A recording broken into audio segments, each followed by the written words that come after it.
Chachacha n'Igbo kwenu, Igbo mmanụ, Igbo zọnụ, chachakwanụ ise.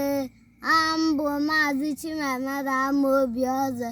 Aha eji mara mbụ Maazi Medaa.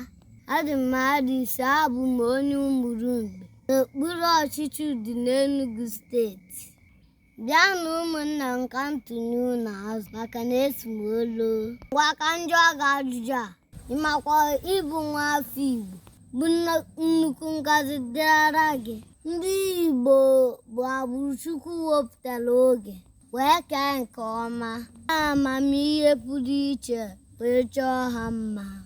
E mere ihe ọbụla ha binyere aka, eturu ugo na ya.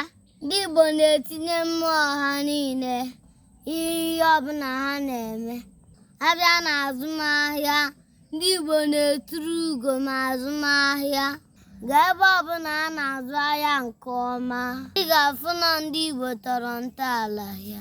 Abịa na agụmagụ edemede, ndị Igbo bụ ọkụ na-agba ọzara. Ịma atụ, Papa Nchi na-ajebe jiri edemede wee tụrụ ugo. Kedu maka Papa Nchi na-edu ọfụmata? Kedu maka ezigbo nwa afọ Igbo Chimamanda adị iche ka eji edemede akpa mkpamkpa? Abịa na nka na ụzụ, ndị Igbo na-eme nke ọma. Ịmakwa niile otu aka na-arụ ụgbọala bụ nwa afọ Igbo kpọmkwem.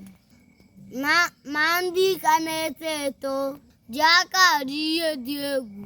Ịmakwa na mgbe na-adịghị anya n'ihe dị iche iche a na-eme n'ala bekee, na ụmụ Igbo ga na-arụpụta ya na-ekesakwa mba ụwa. Maka na esi n'ala bekee atụbata mmanya dị iche iche n'ala Igbo.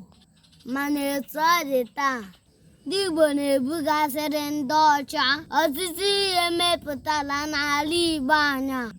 Unu makwa na mmanụ odogwu bitters nke na-ewu n'ala bekee taa, ọ nwanne ya onye Igbo a na-akpọ Obi Kubana wee na-abụ mmanụ a na-ewuzi ewu n'ụwa niile. Igbo anaghị eme anụ ụra ma nwata ma okenye.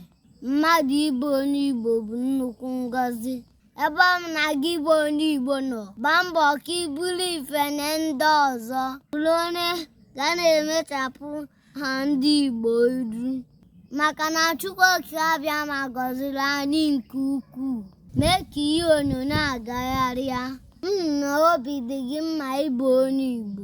Aga m na-aga n'iru inye gị nkụzi banyere ndị Igbo. Chukwu Okike abịa ma gọzie ndị Igbo niile ise.